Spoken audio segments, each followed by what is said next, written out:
বন্ধুরা সবাই কেমন আছে? সম্পার রান্নাঘরে সবাইকে স্বাগত। আজকে আমি বানাবো লাউ ডাল। কিভাবে বানাই চলুন দেখে নেওয়া যাক। প্রথমে লাউ কেটে নিচ্ছি।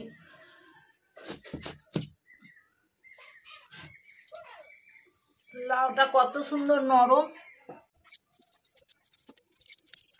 গামলায় জল নিয়ে নিয়েছি, এবার আমি লাউটা ধুয়ে নেব। জল দিয়ে ধুয়ে নিয়েছি, এবার লাউটাকে কেটে নেব।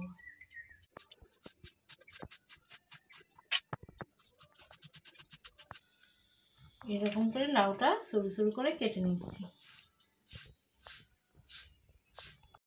লাউটার খোসা ছাড়িয়ে নিয়েছি, ভালো করে ধুয়ে নিয়েছি, দানাগুলো ফেলে দিচ্ছি। এইভাবে সব দানাগুলোকে ফেলে দিচ্ছি। এবার লাউটাকে কেটে নিচ্ছি।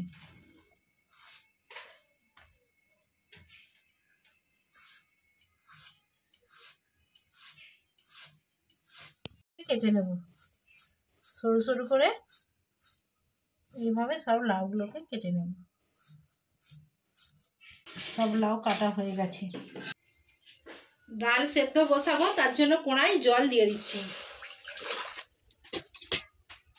আমি 250 গ্রাম ডাল নিয়েছি, মুগ ডাল নিয়েছি। মুগ ডালটা জলেতে ভালো করে ধুয়ে নিচ্ছি।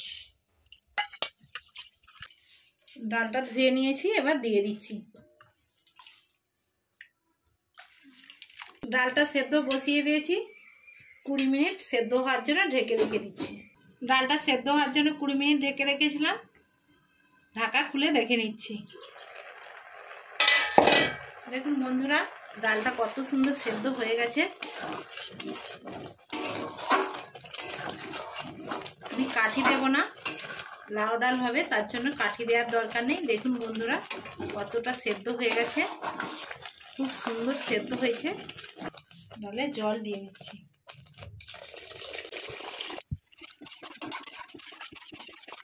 ডালে জল দিয়ে দিয়েছি, এবার নামিয়ে নিচ্ছি। ডালে ফোড়ন দিয়ে দেবো, তার জন্য আমি কড়াই সরষের তেল দিয়ে দিচ্ছি। তেজপাতা, 2 শুকনো লঙ্কা, গোটা জিরে,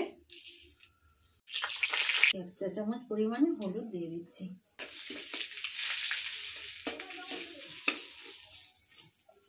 লাউ দিয়ে দিচ্ছি।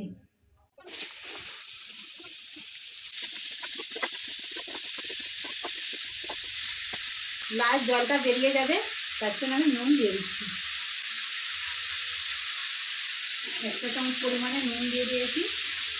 লাউ থেকে জলটা বেরিয়ে গেলে লাউটা সেদ্ধ হয়ে যাবে। লাউয়ের যে জলটা বেরোবে, ওই জলেতেই লাউটা সেদ্ধ হয়ে যাবে। ডাল সেদ্ধ হওয়ার সময় লাউটা আমি সেদ্ধ করিনি, কারণ লাউটা নরম ছিল।